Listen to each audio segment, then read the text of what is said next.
Hey, welcome to another episode of Catfish and Carp. Today we're going to talk to you about setting the hook. At the end of this video, I'm doing some experimentation with actual fish, and we're going to see what actually happens when we use different amounts of force and techniques on setting the hook. If you like this type of video, make sure to check out our other videos about basic fishing tips and gear. We have videos that explain which hooks to use and when, bait caster versus a spinning rod, what types of lines to use. I'm going to put links in the description to all those videos.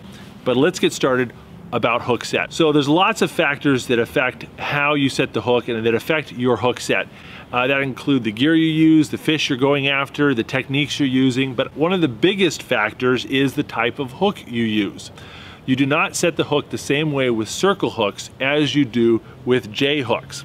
Now I'm using the phrase J hook very broadly, but basically what I mean is circle hooks are any hook where the point of the hook is bent about 90 degrees. J hooks are what I'm calling all other hooks where the point of the hook is more or less parallel to the shank of the hook.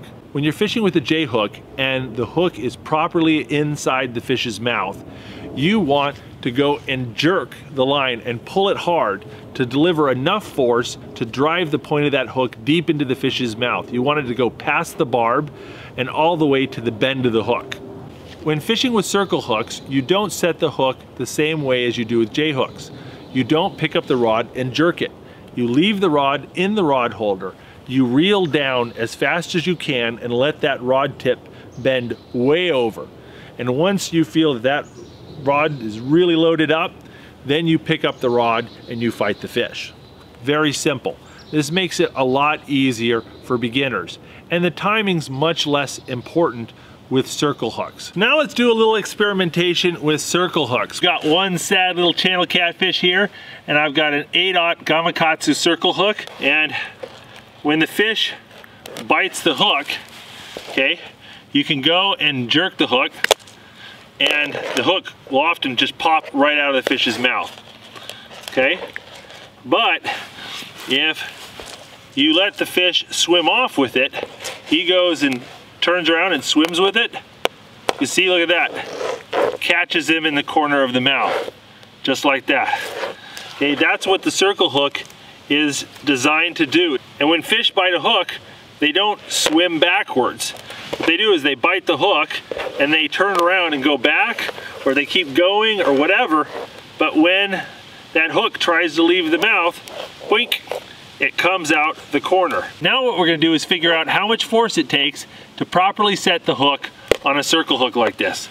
This is the Whisker Seeker catfishing rod. It's the Chad Ferguson series, the medium heavy power, 7.5 foot rod. It's my primary catfishing rod, and I've got 40-pound spider wire braid on it. I'm gonna reel it in so there's no slack in the line, and then I'm gonna put the hook in the fish's mouth, and I'm gonna pull it away from the rod and see how much the rod bends before the hook point pops out of the corner. All right, so I've placed the hook inside the fish's mouth, and he's gonna swim away with it.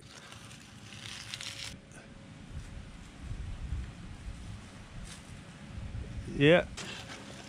Boink, right there. So look at that. That is a very aggressive bend. That's how far the rod has to bend over before that circle hook pops through the corner of the fish's mouth. So this fish had to swim about 6 feet before there was enough pressure generated to pop the hook out of the corner of his mouth. Really quick, let me show you how to unhook a circle hook. Circle hooks have to twist into the fish's mouth and they have to twist out. So what you do is you grab it and you push it down like this as far as it'll go, and then you jiggle. And then it pops out. So twist, jiggle, remove. One of the most important and difficult parts about setting the hook is timing it right.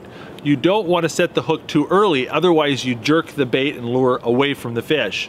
You don't want to set it too late, otherwise the fish spits the hook or swallows it. When you're lure fishing, you tend to want to set the hook as soon as the fish takes the lure into his mouth.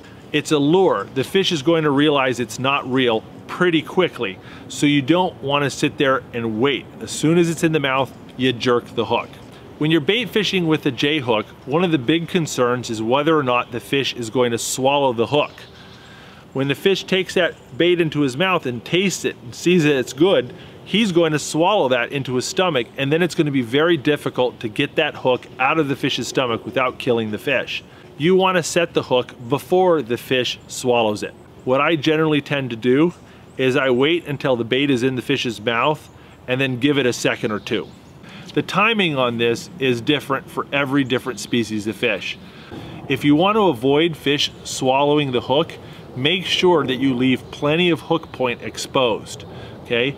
If you cover the entire hook, point and all, in bait, you greatly increase the chances that that fish is going to swallow the bait. It can also interfere with your hook set by covering up the point and making it difficult for the point to get in the fish's mouth. How much force you need to set the hook varies dramatically based on the type of fish you're going after, the size of the hook, the sharpness of the hook, whether you're fishing with monofilament, fluorocarbon, or braid, whether you're close up or far away, whether your drag set hard or not, the length and stiffness of the rod you're using, the size of the fish.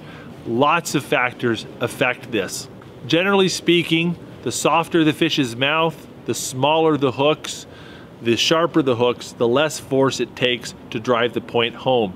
If you're fishing with flies, very tiny, like number 22 flies, you got to be careful because you can set the hook so hard that you rip the fly out of the fish's mouth. It's like tearing someone's earring out of their ear. Same thing with carp. The carp have very soft mouths and you're using small, sharp hooks.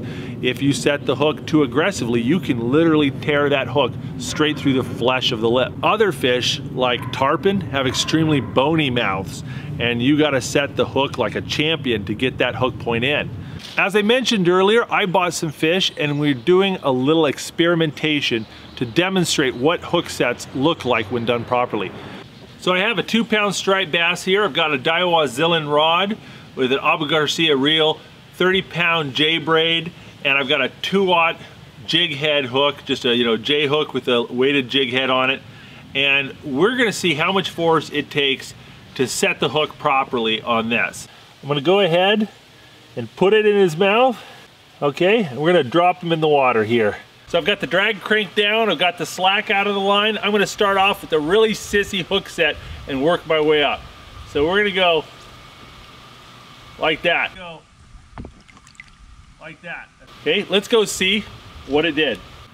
Man, hardly did anything and the hook went right through, but it went right through at the thin papery part of the mouth. So I'm gonna put the hook back in with the point towards the top of the mouth, and we're gonna try this again and see if that changes. I want the fish to be up, straight up and down, so we're gonna go like this. Oh man, yeah, that didn't do diddly squat. So what that tells me is you can get away with a crappy hook set if you get it in the soft spots. But if the hook point gets in one of the hard parts of the mouth, like the roof of the mouth, you've got to set the hook hard or you're going to lose the fish. So let's try this again. We're going to set it much harder and see what happens. All right, we did a sissy hook set. Now let's try a medium power hook set. I don't know if you can see that, but the hook point went past the barb, but just barely. All right, we're gonna try a medium power hook set. Well, you can see there it stuck in right into the hard part of the fish's mouth, so we penetrated the cartilage, but not past the barb. It's just barely in there. That's all it took to get it out. We're gonna try a decent hook set here. You see the difference? That came clean out of the nose. You can't get any better than that. Well, that put the whole hook right through the top of the lips. Kind of got a somewhat soft spot though. So we're gonna try that again. We're gonna do this like Kevin Van Dam on ESPN now. Give us a hard hook set, see what happens. I hooked him so hard he flew 1.5 feet out of the bin, but he still didn't hook. But once again, I jerked the fish clean out of the bin. Oh, look at that, it just fell right out. Well, this is 3 times I've hooked the fish hard enough to make it fly out of the bin, and 3 times the hook has just fallen out of the fish's mouth. So I'm giving it lots of force, but it's just not sticking. And I feel the hook point it's noticeably duller. I've really jacked up the hook point by hooking the fish when the hook point's in this bony part of the mouth. And if that hook point is right there in that bony bit, you're going to mess up your hook point pretty quick. I don't know how well you can see that, but the hook's been bent. So one of the big takeaways from this is that every time you get a strike, you should test the point of your hook and see if it caught on that bony plate and dulled your hook point. Because if it did, you're gonna lose more fish. Well, I've set the hook on this fish a bajillion times and I've learned a few things. First off, where the hook point catches in the fish's mouth makes more of a difference than anything else. If it hooks in the soft spots in the corner of the mouth, it doesn't matter if you're barely setting the hook, you're gonna get a good hook set. If the point of the hook hits that bony plate, even if you set really hard, there's a good chance the fish is going to get away. The other takeaway is check the condition of your hooks regularly. But you do want to set the hook as aggressively as you can, just in case it makes a difference. Not all fish are the same, so let's try the same experiment again with this yellowtail. It's also called a Japanese amberjack. It's an ocean fish, and it's got a hard mouth. It's like a cobia or a salmon or any of those types of fish. Medium hook set, activate. Okay, oh, got one, got one. Actually did pretty good there. It's in there pretty good. Really hard, as hard as you can. Use your muscles. Okay. Yeah, that went in past the barb there, so we got that in there pretty good. Hard. Okay. Go. That's the point of the hook. So we got the point of the hook all the way out the side of his face. So that worked really well. The hardness and texture of the yellowtail is much more uniform than the bass, and so the results of our hook set were much more uniform as well.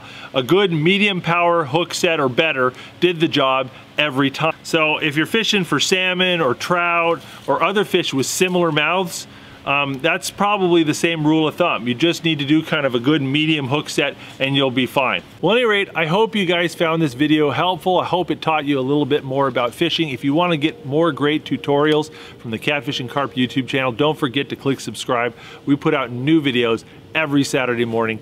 Thanks for watching, guys.